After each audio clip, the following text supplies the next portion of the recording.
जय जय श्री राम। आप सभी का जीवन मंगलमय हो। आज की धर्म पर चर्चा भारत संस्कार मंच YouTube channel, Facebook, Instagram, Twitter के माध्यम से आप सभी महान भाव इसमें सम्मिलित होकर इस परिचर्चा में आप सभी महान भावों का वंदन, अभिनंदन एवं स्वागत है। आज की धर्म परिचर्चा सबको न्याय कैसे मिले, सबके साथ न्याय कैसे किया जा सके, सब स्वस्थ कैसे रहें, सबका सत्कार और सम्मान कैसे रहे, कौन रखेगा, प्रकृति को कौन सुगंधित करेगा, कैसे हमारी प्रकृति सुरक्षित, संरक्षित और सुगंधित रहेगी, इसे कौन करेगा, कैसे होगा। नहीं होगा तो क्या ये सृष्टि बचेगी, इसका अस्तित्व बचेगा, लोगों के जन जीवन सामान्य रूप से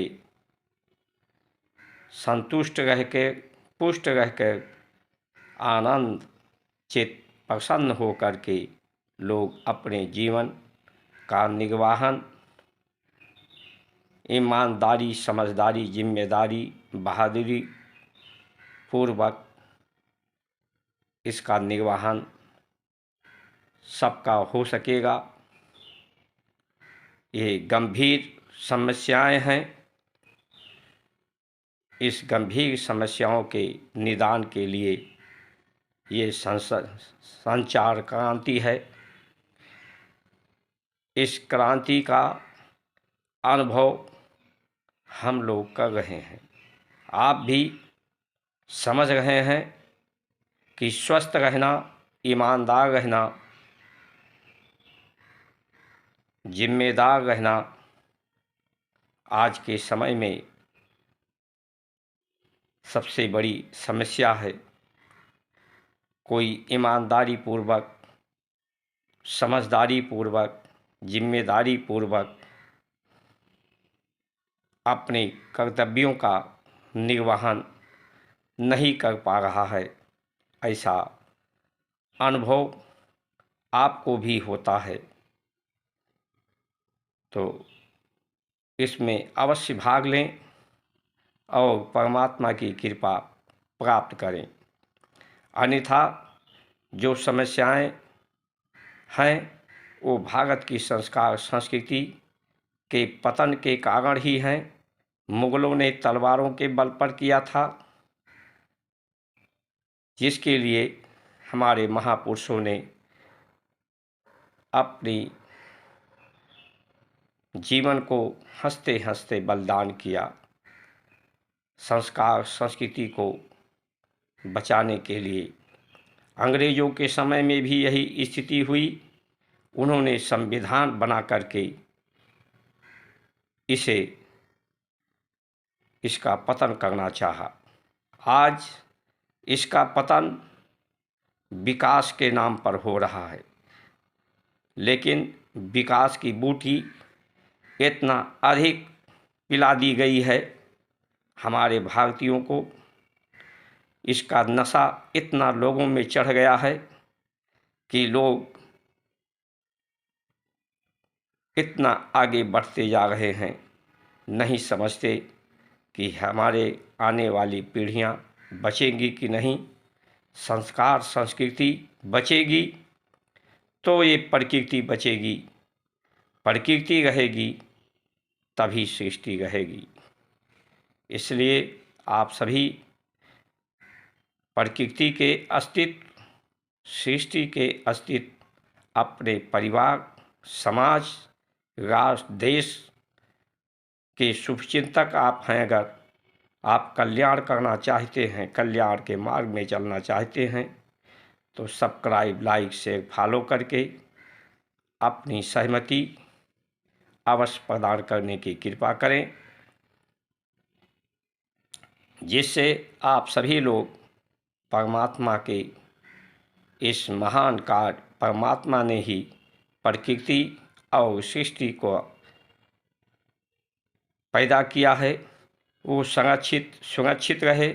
यानी परमात्मा के आप सहचर बन जाइए, अनुचर बन जाइए, अनुगामी बन जाइए, तभी आपको परमात्मा की कृपा प्राप्त होगी। आज जो भ्रष्टाचार की बात हो रही है, भ्रष्टाचार क्या है? भ्रष्टाचार को सीधी भाषा में कहा जाए तो बेईमानी है। ईमानदारी समाप्त हो रही है तभी तो भ्रष्टाचार है। शिष्टाचार समाप्त हो रहा है, सदाचार समाप्त हो रहा है, सत्कर्म समाप्त हो रहा है, तभी तो भ्रष्टाचार है। उसी का प्रारूप है ये बीमारियां, बेरोजगारी, अन्याय। तो आज की व्यवस्था में जो व्यवस्था संविधान के माध्यम से सरकारें जो मैनिफेस्टो लाई हैं, उसको गहनता से समझने की आवश्यकता है कि इन्हीं मैनिफेस्टो जो घोषणा पत्र है, इन्हीं के अनुसार आगे व्यवस्थाएं बनेगी। कौन सी व्यवस्था ये लेकर आए हैं कि व्यक्ति को ईमानदार रखा जा सके? कैसे व्यक्ति ईमानदार रहेगा? कैसे लोगों में विवेक आएगी? क्योंकि विवेक से ही न्याय हो सकता है। विवेक के लिए आज की हमारी व्यवस्था क्या है? एक दूसरे के सहयोग करने की हमारी व्यवस्था क्या है? कैसे समाज सहकार और सहयोग का नाम समाज है, जीवन का नाम भी सहयोग और सदाचार का नाम ही जीवन है। कैसे लोगों में सदाचार होगा? कैसे लोग शिष्टाचारी बनेंगे? इसके लिए सरकार के पास, पार्टियों के पास क्या व्यवस्था है?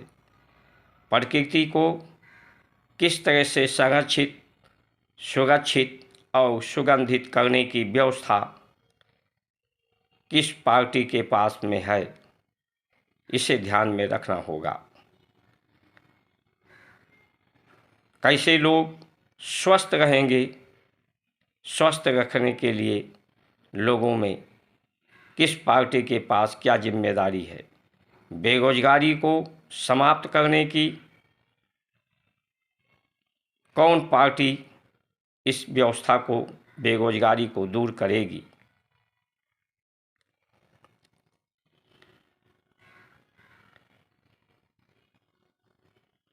देखने में कोई तो 50% आरक्षित महिलाओं के लिए, कोई 33% बात करता है। जो ये व्यवस्थाएं दान की रोड़ी बांटने की हो रही है कि हम आएंगे तो ये बांटेंगे, ये देंगे, ये देंगे, ये समझने की आवश्यकता है कि ये देंगे कहाँ से। इनके पास क्या कुबेर का खजाना है जो ये देंगे? किस पार्टी के पास कुबेर का खजाना है जो आपको दे देगी? सिर्फ भ्रामक व्यवस्थाएं हैं। आपसे 100 रुपया ले करके आपको 20 रुपये वापस किए जाएंगे। सभी पार्टियों का जो मैनिफेस्टो है अगर आप देखेंगे और आज की जो व्यवस्था है उसको आप देखेंगे तो आपको अनुभव होगा। 80% ये धुआं बना करके प्रकृति में उड़ाएंगे, प्रदूषित करेंगे। एसी और हीटर लगा करके प्रकृति को प्रदूषित करेंगे, गर्म करेंगे प्रकृति को, एसी लगा करके और ठंडियों में हीटर लगा करके, गीजर लगा करके प्रकृति को विषम बनाएंगे। यही व्यवस्था है जिससे सहन शक्ति व्यक्ति की कम होगी और लोग बीमार पड़ेंगे। जो ये 50% आरक्षण की बात हो रही है, अभी तक जात पात में बांटने की बात थी आरक्षण के नाम पर, अब परिवार को भी बांटने का कार्य करेंगे। क्या हमारी भारत की संस्कार संस्कृति, जिसमें नारी को देवी का स्थान, माँ का स्थान, प्रेम का, आदर का स्थान, गुरु का स्थान दिया गया है, इसका पर्याय यही है कि हमारा संस्कार संस्कृति निकृष्ट है। हमने अभी तक नारियों को सम्मान नहीं मिला है संस्कार संस्कृति से। अब ये संविधान से नारियों को संस्कार सम्मान देना चाहते हैं, बल्कि उन नारियों पर अधिक मानसिक रूप से प्रताड़ना उन नारियों की होगी। वो घर को ही संभालेंगी और ऑफिस नौकरी का भी उन पर दबाव होगा। वो दबाव में रहेंगी इस आरक्षण से और मानसिक रूप से वो पीड़ित होंगी, जिससे उनका चिंतन और चित्त और स्वास्थ्य खराब होगा। लेकिन ये तो एक मजाक, जीवन को ही एक मजाक बना लिए हैं। जीवन का, सृष्टि का, प्रकृति का मजाक बनाकर इसे उड़ा रहे हैं। हमारे भारत में पहले न्याय गांव में ही हो जाता था। कोई व्यक्ति किसी के ऊपर अन्याय करता था तो उसे लोग याद दिलाते थे, अन्याय होता ही क्यों है जब व्यक्ति भूल करता है, अपने को भूल जाता है कि मैं जो हूँ वही प्रकृति है, मैं जो हूँ परमात्मा का अंश हूँ और सब के सब परमात्मा के ही अंश हैं, सबके सब प्रकृति के ही अंश हैं। तो किसी पर अन्याय अगर हमारे द्वारा हो रहा है तो सबसे पहले तो वो अन्याय का परिणाम स्वयं के ऊपर, अपने ऊपर ही अन्याय हो रहा है। अपने से कोई अलग नहीं है, ऐसा स्मरण लोगों को होती है। न्याय के माध्यम से कराया जाता था कि भाई ये तो तुम्हारे ही भाई बहन हैं, तुम्हें इनकी सुरक्षा सुरक्षा, इनसे प्रेम सौहार्द करना चाहिए। तो वो व्यक्ति अपनी भूल को समझता था कि मुझे तो देवता होना चाहिए, लेकिन हमने असुर का कार्य किया है। वो पश्चाताप के आंसू उसके निकलते थे और दोबारा प्रतिज्ञा करता था कि अब पुनः ये भूल नहीं होगी। जो उसके द्वारा हानि होती थी, संभवतः उस हानि को वो तैयार हो जाता था सहजता से कि मेरे द्वारा जो हानि हुई है, उस हानि की क्षति जितना भी संभव है मैं कर दूंगा, क्षमा मुझे करें।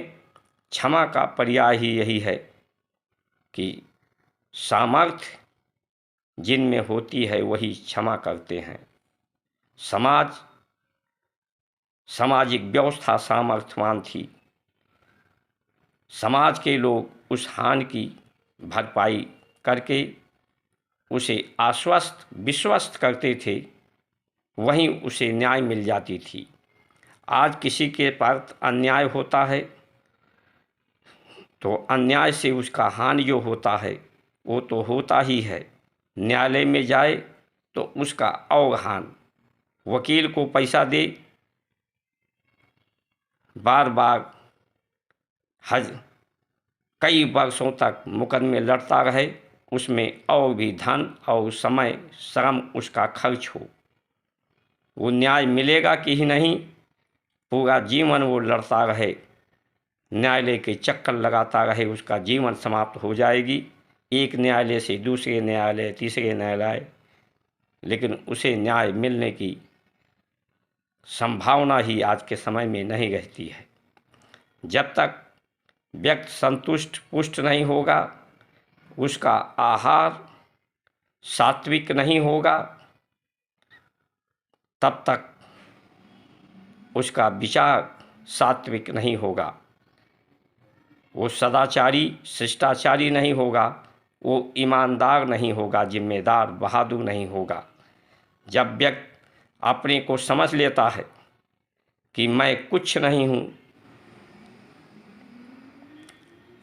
मैं परमात्मा का अंश हूँ, आत्मा हूँ, आत्मा कभी समाप्त नहीं होती, इसे जल न डुबा सकता है, ना वायु नष्ट कर सकती है, ना अग्नि, ना कोई अस्त्र शस्त्र इसे नष्ट करता है। जब उसे इतना अनुभव होता है तभी वो परमार्थी होता है, बहादुर होता है, ईमानदार जिम्मेदार अपने कर्तव्यों के पर होता है, बहादुर होता है। यही एक मात्र जो ऋषियों ने हमारे उक्ति दी है, भक्ति, ज्ञान, वैराग, उपासना, आराधना, साधना, इसी के द्वारा, इसी उपाय से लोग ईमानदार, समझदार, जिम्मेदार, बहादुर, विवेकवान बनेंगे और प्रकृति सुगंधित होगी, संरक्षित सुरक्षित होगी, हर व्यक्ति का जीवन संरक्षित सुरक्षित रहेगा, चित्त मन बुद्धि सब स्वस्थ रहेंगे, सुंदर रहेंगे, तो व्यक्ति अपने आप सुंदर रहेगा, उसके द्वारा किया गया कार्य भी कल्याणकारी होगा, न्यायकारी होगा। इन्हीं वचनों के साथ आप सभी का सुमंगल कामना करते हुए जय श्री राम।